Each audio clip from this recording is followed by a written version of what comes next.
যারা আর্মিতে আছে, নেভিতে আছে, এয়ারফোর্সে আছে, অনেক আছে প্রচুর, তাদের থেকে আমার ইনকাম প্রায় ডবল। এই master of human nutrition course করুন, নিজে সুস্থ থাকুন, পরিবারকে সুস্থ রাখুন এবং নিজের যে ফিনান্সিয়াল যে প্রবলেম আছে সেই প্রবলেমটা আপনি এখান থেকে সলভ করুন।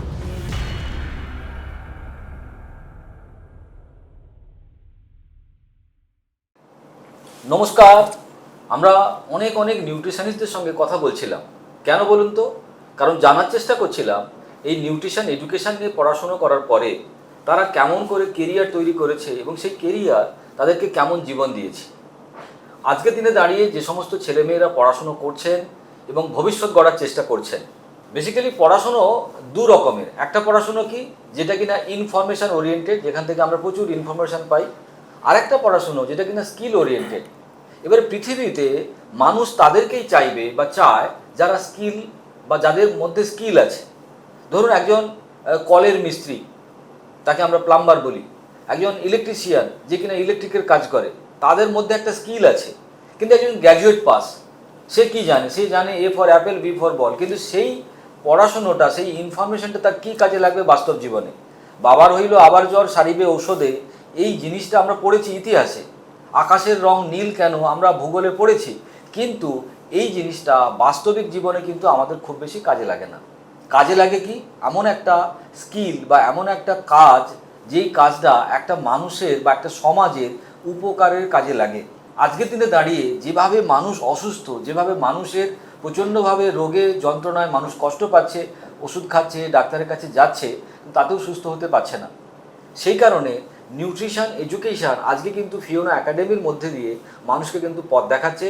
কারণ শুধুমাত্র খাবার দাবারের বদল ঘটিয়ে একজন নিউট্রিশনিস্ট কিন্তু প্রচুর মানুষকে সুস্থ করতে পারছে। সেরকমই একজন নিউট্রিশনিস্ট আজকে আমার সঙ্গে উপস্থিত। তার নাম প্রীতম নন্দী। কোথা থেকে এসেছে? আরামবাগ থেকে। গ্র্যাজুয়েট ছেলে, কি করছিল? ট্রেনিং করছিল, আর্মির বিভিন্ন রকম ধরনের কোচিং সে দিত এবং সেই কাজটা করতে করতে তার মনে হয়েছিল যে নিউট্রিশন এডুকেশনটা নিয়ে যদি আমি পড়াশুনো করি, তাহলে কিন্তু আমার ভবিষ্যৎ আমি গড়ে তুলতে পারবো। সো প্রীতম, নমস্কার স্যার। আজকের এই যে আলোচনা যেটা আমরা আজকে করছি, নিশ্চয়ই বুঝতে পারছো যে কেন আমরা এই আলোচনাটা করছি। উদ্দেশ্য একটাই, যে আমাদের সামনে তো প্রচুর ছেলেমেয়েরা আজকে ভবিষ্যৎ তৈরি করার জন্য চেষ্টা করছে, কিন্তু তারা সেই ভবিষ্যৎ তৈরি করতে পারছে না। তো তুমি এই যে কোচিং তোমার ছিল, বা তুমি কোচ দিতে বা কোচ করতে, বিভিন্ন রকম আর্মি ট্রেনিং দিতে, সেখান থেকে এই প্রফেশনে আসার তোমার মূলত উদ্দেশ্য কি? অ্যাকচুয়ালি স্যার, আমরা যখন মাধ্যমিক, উচ্চ মাধ্যমিক, গ্র্যাজুয়েট যখন পাস করি, তখন আমাদের মধ্যে একটা চিন্তা আসে যে আমাদেরকে কিছু না কিছু করতে হবে, নাহলে আমরা সমাজে বেকার। সেখান থেকে আমি বরাবরই স্পোর্টসম্যান ছিলাম। আচ্ছা। স্কুল লেভেলে যখন পড়াশোনা করতাম, কলেজে পড়াশোনা করতাম, আমার ডিস্ট্রিক্ট লেভেলে আমার সার্টিফিকেট আছে। তো হঠাৎ মাধ্যমিকের পর আমার মাথায় সিদ্ধান্ত আসে যে আমি আর্মিতে যাব। বিগত কয়েকদিন ধরে ট্রেনিং করলাম। সেখানে আর্মিতে আমি ব্যর্থ হয়েছিলাম, মেডিকেলে আমি আনফিট ছিলাম। তো সেখান থেকে এসে আমি যেই ট্রেনিং একাডেমিতে আমি ট্রেনিং করতাম, ওনারা একটা জব দেন, 12,000 14,000 টাকার একটা জব দেন। তাতে আমি স্যাক্রিফাইস না। তো হঠাৎ করে আমার কাছে এরকম একটা অপরচুনিটি আসে যে master of human nutrition course. তো দেখলাম আমি তো গ্র্যাজুয়েট পাস, করি দেখি না কি হয়, এত টাকায় এত জায়গায় খরচা করলাম। তো আমি মোটামুটি করলাম, আমি নিউট্রিশন কোর্স করলাম। করার পর আজকে অবাক কাণ্ড, আমি দেখলাম আমার যেসব বন্ধু, যে ফ্রেন্ড সার্কেল, যারা আর্মিতে আছে, নেভিতে আছে, এয়ারফোর্সে আছে, অনেক আছে প্রচুর, তাদের থেকে আমার ইনকাম প্রায় ডবল। যে বেকারটা তো বড় কথা না, বড় কথা হচ্ছে আমাদের যে বডি, আমাদের যে হিউম্যান বডি, যে কোটি টাকা যে সম্পত্তি, এই সম্পত্তিটাকে আমরা নিজেরা রক্ষা করতে পারছি। কেননা 2022 সালে আমার একটা শরীরে প্রবলেম আসে, যেটা হচ্ছে ক্রিয়েটিনিন প্রবলেম। আচ্ছা, মানে কিডনির প্রবলেম? কিডনির প্রবলেম। মাঠে রানিং করছি, করতে করতে প্রায় বিগত কয়েকদিন ধরে দেখতে পাচ্ছি আমার পা ফুলছে। কেন ফুলছে, কারণ কিছু বুঝতে পারলাম না। তখন হঠাৎ করে আমি একটা মেডিসিন ডাক্তার দেখালাম। উনি আমাকে দুটো রিপোর্ট করতে বললেন, uric acid, creatinine. Uric acid normal, creatinine তখন আমার 3.84 এরকম। তখন দেখালাম, ওনারা বললেন, যিনি মেডিসিন, যিনি ডক্টর ছিলেন, বললেন একটা নেফ্রোলজিস্ট দেখাও। গেলাম, 1 মাস 2 মাস একটা ইঞ্জেকশন দিতেন, যার দাম ছিল 1600 টাকা, সপ্তাহে একটা। আচ্ছা। সেখানে 3.85 থেকে 5.84 85 এরকম যাচ্ছে। মানে ক্রিয়েটিন ছিল 3 পয়েন্ট সামথিং, Something. ট্রিটমেন্ট করার পরে ওটা চলে গেল 5 পয়েন্ট সামথিং। 2-3 মাস পর তখন আমার যিনি কোচ ছিলেন উনি হচ্ছেন nutritionist, senior nutritionist mister Atanu Ghoshal sir. আচ্ছা, ওনাকে আমি দেখালাম, স্যার রিপোর্ট এরকম বলছেন। স্যার বললেন ঠিক আছে দাঁড়াও। তখন আমাদের যে ন্যাচারাল, যে আমরা প্রকৃতির উপর ভরসা করে যে বাঁচতে পারি, এইটা আমার তখন মাথায় ধারণা ছিল না। ওনার কথা শুনে আমি প্রকৃতির নিয়মে খাবার দাবার প্র্যাকটিস করলাম। ফিওনা হার্বালের যে সাপ্লিমেন্ট আছে, ফুড সাপ্লিমেন্ট আমরা ইউজ করলাম।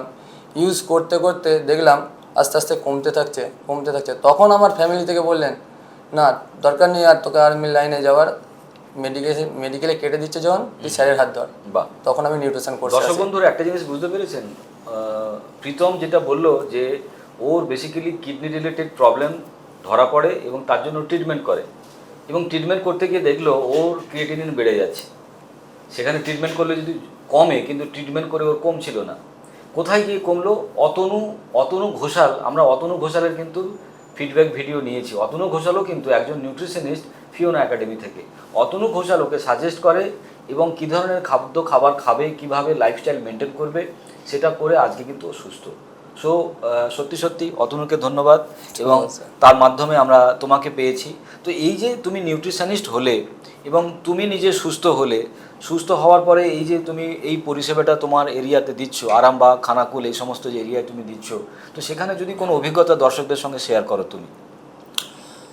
আমি যে আমার আরামবাগে একটা চেম্বার আছে, আরামবাগের চেম্বারে এইরকম অনেক পেশেন্ট আছে। আচ্ছা। যেখানে ডাক্তারবাবুরা বলে ফেলেছেন যে এই পেশেন্ট আর খুব বেশি হলে 3 মাস পৃথিবীতে আয়ু। আমি বলবো ঠিক আছে 3 মাস আয়ু, তো এত জায়গায় এত খরচা করেছেন, এত ট্রিটমেন্ট দেখছেন, একটা চান্স নিয়ে দেখুন না কি হয়। তো এইরকম 3টে পেশেন্ট এই রিসেন্টলি এই মাসে আমার কাছে এসছেন। একটা হচ্ছে ক্রিয়েটিনিন, আচ্ছা, একটা হচ্ছে গল ব্লাডার স্টোন, আর একটা হচ্ছে আর্থারাইটিস প্রবলেম, হাঁটুর ব্যথা, যিনি বিছানায় শয্যাশায়ী। আচ্ছা। ওনাকে তুলে দাঁড় করে দিলে তবে দাঁড়াতে পারছেন, তারপর অন্যের উপর ভরসা করে। আচ্ছা, সেই পেশেন্ট অনেকটাই রিকভারি করেছেন। তার কারণ তো তুমি তো নিজেই জানো, কারণ তোমার নিজেরও নেফ্রোলজি বা কিডনি রিলেটেড প্রবলেম ছিল। সেখান থেকে তুমি জাস্ট, আমাদের ডাক্তারবাবুরা কী করে, ক্রিয়েটিনিন যখন বেড়ে যায় ডায়ালিসিসের কথা বলে, বিভিন্ন রকম ধরনের মারাত্মক ইনজেকশন, ট্রিটমেন্ট, ওষুধ তারা সেটাকে দিতে থাকে। তাতে কতজনের ক্রিয়েটিনিন কমে আমি জানি না, কারণ সত্যি আমি ক্রিয়েটিনিন ট্রিটমেন্ট করে কারোর ক্রিয়েটিনিন কমতে দেখিনি, বরং ক্রিয়েটিনিন বেড়েছে। তো সেখানে আজকে তোমার মতো পড়াশুনো করার পরে সামান্যতম এই নলেজটার উপরে ভিত্তি করে আজকে কত মানুষকে তুমি সুস্থ করছো, যারা কিনা সমস্ত জায়গায় ট্রিটমেন্ট করে ফেলেছে এবং যারা হার মেনে গেছে। তো এই যে তোমার মতো বয়সী ছেলেপুলেরা যে তোমার এলাকাতে ঘুরছে, তারা চেষ্টা করছে জীবনে প্রতিষ্ঠিত হওয়ার জন্য, তাদের জন্য প্রীতম তোমার কি মেসেজ? আমার মেসেজ তো আসুন, এই master of human nutrition course করুন, নিজে সুস্থ থাকুন, পরিবারকে সুস্থ রাখুন, এবং নিজের যে ফিনান্সিয়াল যে প্রবলেম আছে সেই প্রবলেমটা আপনি এখান থেকে সলভ করুন। দারুণ। প্রীতম যে মেসেজটা দিল, সে মেসেজটা সত্যি খুব বড্ড পরিষ্কার, কারণ প্রীতমের বয়স খুব বেশি নয়, কিন্তু প্রীতম এইটুকু সময় যে জিনিসটা বুঝতে পেরেছে যে একটা স্কিল যদি না জানে কেউ, বা তার যদি না জানা থাকে, তাহলে কিন্তু তার পক্ষে এই পৃথিবীতে টিকে থাকা এবং সম্মানের সঙ্গে একটা ইনকাম করা, প্রফেশনালি প্রতিষ্ঠিত করা, সেটা কিন্তু সত্যি অসম্ভব। আমি প্রীতমের নাম্বার এই ভিডিওর নিচে দিয়ে দিচ্ছি। যারা আরামবাগ এলাকাতে থাকেন বা প্রীতমের সঙ্গে যোগাযোগ করতে চান, কি কেরিয়ার নিয়ে, কি আপনার মেডিকেল চ্যালেঞ্জ নিয়ে, আপনি প্রীতমের সঙ্গে যোগাযোগ করতে পারেন। সো দর্শক বন্ধুরা, এরকম প্রচুর নিউট্রিশনিস্ট নিয়ে আমরা হাজির হব আপনাদের কাছে, কারণ প্রচুর নিউট্রিশনিস্ট ওয়েট করছে তাদের বিভিন্ন রকম ফিডব্যাক, তাদের অভিজ্ঞতা শেয়ার করার জন্য। আমি জানি আপনারা হয়তো একই রকম ভিডিও দেখেন, বোর হয়ে যান, কিন্তু একটা জিনিস বিশ্বাস করার চেষ্টা করুন যে আপনারা কি কিছুটা অনুপ্রাণিত হতে পারছেন, যে প্রীতমের মতো বা আদার্স অতনুর মতো বা আরও যে সমস্ত নিউট্রিশনিস্টরা এখানে এসে আমাদের সঙ্গে সাক্ষাৎকার দিচ্ছেন, তাদের কিন্তু একটা বক্তব্য বড্ড পরিষ্কার। পড়াশোনা যদি করতে হয়, কেরিয়ার ওরিয়েন্টেড পড়াশোনা করতে হবে, না হলে কিন্তু প্রতিষ্ঠা পাওয়া খুবই মুশকিলকর ব্যাপার। কারণ আজকের দিনে দাঁড়িয়ে চাকরি বাকরির অবস্থা আপনিও জানেন, আমিও জানি। তো সেরকম একটা জায়গা কিন্তু ফিওনা একাডেমি। আজকে প্রীতম আমার অতিথি। সো প্রীতমকে আমার তরফ থেকে একটা ছোট্ট উপহার, দ্য র ফুড লাইফ, এই বইটা আমারই লেখা, এবং যারা পড়ে ফেলেছেন তারা নিশ্চয়ই বুঝতে পেরেছেন কেন র ফুড লাইফ।